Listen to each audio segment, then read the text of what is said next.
E aí, Nação Celeste, bora que bora, meu povo, para mais um vídeo aqui no nosso canal Cruzeiro Nostalgia. Sextou, pós-vitória, boa vitória do Cruzeiro pela Copa do Brasil. Vamos lá. Tá aí, Nação, essa é a capa de mais um vídeo notícia aqui com vocês. Vamos, porque tem algumas informações aí que a gente precisa de atualizações, tá bom? Aí, no caso, envolvendo o Dudu, por exemplo, tá? Tem atualização importantíssima e outras também paralelas ao que foi ontem, né? Boa vitória do Cruzeiro por 2-0. Já falei sobre o jogo aqui no canal Cruzeiro Nostalgia no início da madrugada, né? O jogo acabou ontem tarde ali, próximo das 11h40. Então já teve vídeo aqui, caso você não tenha visto, primeiro link da descrição e o card fixado no canto superior direito já vai te encaminhar para lá. Fechado? Deixa o like, meta de 400 joinha, conto com a sua ajuda, comenta, também se inscreva e compartilhe o nosso conteúdo. Vamos lá, nação, primeira notícia. Tô aqui no perfil do Twitter do Mike Costa, mas poderia trazer outros perfis. Tô dando essa moral aqui pro Mike, jornalista que tá trabalhando agora lá na Cruzeiro Esportes, né? Que atualiza a questão envolvendo ingressos para o confronto contra o Flamengo. Inicialmente tínhamos uma carga de 40 mil, agora aumentou. O Cruzeiro solicitou junto ao Mineirão aumento da previsão de público de jogo contra o Flamengo para 57.500 torcedores, com a abertura dos setores roxo superior e vermelho superior. Não devemos ter aumento de carga, nação, porque eu acho que isso aqui vai ser praticamente o máximo possível, já que teremos torcidas, né? Teremos outra torcida também povoando bastante o Mineirão, no caso o Flamengo. Inclusive, o Flamengo solicitou o aumento da carga de ingresso para visitante de 3.500 para pouco mais ali de 5 mil ingressos, né? Quase 6 mil, fazendo-se valer da lei dos 10%, né, para a torcida visitante. E aqui fica um recado, né, Pedrinho? Reciprocidade. Lá no Maracanã, que o Cruzeiro peça a mesma coisa via justiça também. Faça valer os 10%, tá bom? Beleza? Porque a gente sabe que o cruzeirense invade o Rio de Janeiro quando é preciso. Então, no segundo turno, que faça a mesma coisa. Fato é, público lá na casa dos 60 mil, com certeza vai estar bonita a festa no Mineirão. Partida no domingo, se eu não me engano, é às 18h30. Beleza, nação? E aí fica minha pergunta, tá confiante para esse jogo? Sequência boa do Cruzeiro, enfrentando para muitos o melhor time nesse momento, né? O Flamengo, que vem também numa sequência interessantíssima. Poupou contra o Botafogo da Paraíba no meio de semana na Copa do Brasil e vai com vários jogadores descansados para esse confronto contra o Cruzeiro. Próxima notícia também na sua telinha, essa notícia aí de ontem. Não teve brecha, nação, para me abordar com vocês aqui. Então agora nessa manhã de sexta, dia 2 de maio, vamos falar sobre João Paulo, tá? Notícia do Lucas Mussetti, setorista mais bem atualizado do Santos, tá? Com certeza. João Paulo recebe sondagens da Série A e avalia sair do Santos após 14 anos. A matéria fala que o goleiro João Paulo recebeu sondagens de Cruzeiro e Fluminense e cogita deixar o Santos, tá? A matéria vai falar um pouquinho mais aqui do João Paulo, focando no jogador, e depois fala, né, dessas sondagens recentes então do Cruzeiro. Na Raposa a ideia seria brigar por espaço com o Cássio. No tricolor, no caso no Fluminense, o plano é aguardar a aposentadoria de Fábio provavelmente no fim deste ano. Perguntinha pra vocês então, Nação Celeste. Te agradaria João Paulo, o goleiro que pertence ao Santos, e chegou a negociar em outros momentos com o Cruzeiro? O que você acha? Comenta aí. Vou deixar a minha opinião, tá? Eu, Gilmar, focaria as minhas forças em Léo Jardim. Não é no nosso técnico, mas é sim no goleiro do Vasco.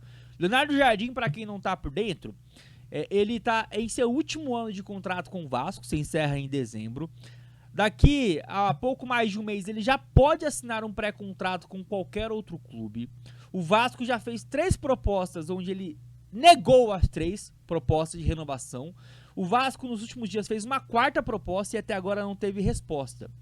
Para mim tá bem claro que o Leonardo Jardim está esperando a abertura dos 6 meses para poder assinar um pré-contrato com outro clube, para poder ouvir outras propostas e aí avaliar se ele permanece lá no Vasco ou vai para algum outro clube. Eu contrataria o Leonardo Jardim.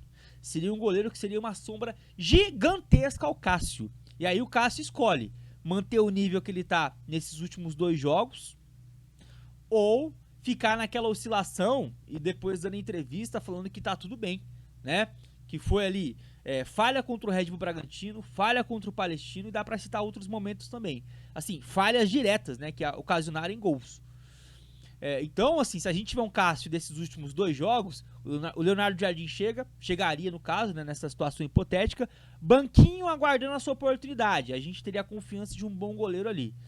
Caso, né, o Cássio oscilasse, aí ele adentraria aí ao time titular e o técnico do Cruzeiro hoje, Leonardo Jardim, não teria muitas dúvidas na sua cabeça para colocar o atual goleiro do Vasco. Outra solução, essa é muito arriscada, eu não sei se vocês vão me entender quando eu falo que é arriscada, é o Otávio. O Otávio tem um potencial gigantesco, mas e aí? A gente conseguiria, nós cruzeirenses, conseguiríamos dar paciência ao Otávio para engrenar em momentos que o Cássio de repente estaria em baixa? O técnico do Cruzeiro teria confiança de colocar um jogador tão jovem? Não sei. Gilmar, eu buscaria alguém no mercado. Meu nome preferido, Leonardo Jardim. Não precisa chegar para ontem, deixa ele no Vasco esse ano, faz um pré-contrato no meio do ano, e aí para 2026 a gente tem Cássio, Leonardo Jardim e Otávio, o Léo Aragão. Aí o Léo Aragão eu acho que seria a carta fora do baralho. Mas comenta, nação, deixa a sua visão sobre esse assunto, tá? Para finalizarmos o nosso vídeo, é claro, precisamos falar novamente de Dudu. Tô aqui no perfil do Twitter do Central das Frangas, repercutindo uma informação do jornalista Lucas Tanaka, né? Eu falei agora há pouco lá do Lucas Mussetti, talvez uma das principais fontes de informações exclusivas do Santos. A gente tem o Samuel Venâncio, que é basicamente isso no Cruzeiro, e o Lucas Tanaka é basicamente isso lá no Atlético, né? E ele traz a seguinte informação replicada então pelo Central das Frangas. Atletas do Atlético fizeram contato com o atacante Dudu, que é bem visto por parte do elenco.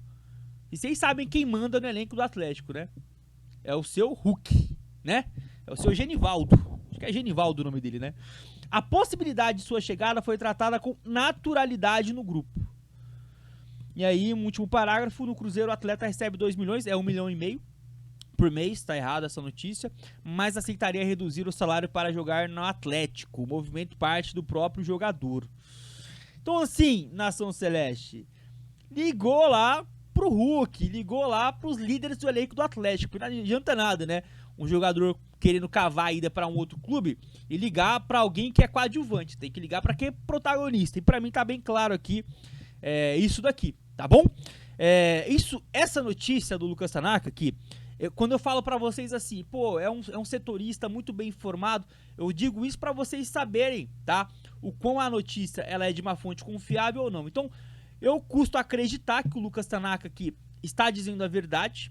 E aí, em cima disso, a gente tem mais um movimento que comprova o quão o Dudu ele é mau caráter. Porque são várias, né? São vários fatos que vai corroborando para isso, né? Já teve o 2024 no Palmeiras, onde foi muito conturbado, não aceitou o banquinho lá e deu bafafá pra caramba, tá? Há jornalistas em São Paulo que dizem que a relação com o Arabel era do nível de, pô, né, não quero mais esse cara também no Palmeiras. Há jornalistas da TNT que falou isso essa semana, tá? Lembraram disso depois, né, que vazou a informação de que o Dudu pediu a cabeça do Leonardo Jardim. Olha só o nível.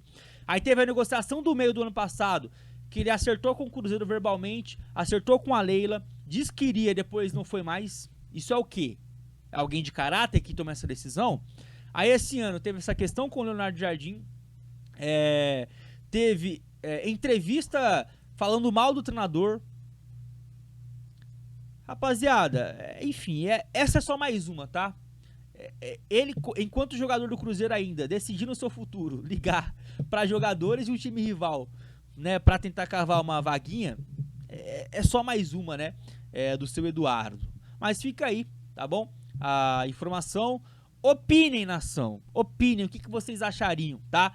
Do Dudu indo pro Atlético, se você ficaria chateado, se para você tanto faz que o Dudu se lasque para qualquer time que seja. comenta, tá? Se isso teria ali algum impacto, tá? Emocional pra você, cruzeirense. Deixando aqui minha opinião, sem ficar na mureta, cara, o Dudu vai pra onde ele quiser. De boa mesmo. Eu só quero um acordo muito bem feito. Que o Cruzeiro não aceite pagar 10, 20, 30 milhões pro Dudu pra depois, 2 dias depois, estar sendo apresentado pelo Atlético. Não, não, não. De jeito nenhum. Aí que faça um acordo, então, pague um certo valor, bem reduzido, mas que coloque uma multa severa caso ele for pro Atlético. E aí a gente vai ser taxado de otário, né? Vai estar pagando um valor super alto pro Dudu pra 2 dias depois estar lá no Atlético Mineiro. Aí eu já tô totalmente contra, tá? Então, que quer ir pro Atlético, vá. Só esquece o que você teria pra receber do Cruzeiro. Vá ser feliz pra onde que você vá. Tá bom? Vá seguir sua vida e o Cruzeiro segue a dele. Fechado, nação? Gostaria demais que vocês opinassem sobre isso. Tá lá então, mais um videozinho notícia pra vocês, nação. Chegou até aqui aquele like humilde que ajuda demais. A meta é de 400 joinha. Conto com a sua ajuda. A partir daqui eu só posso lhe desejar uma sexta-feira muito abençoada. Na paz do nosso Senhor Jesus. Até a próxima, nação celeste. Eu fui e tchau!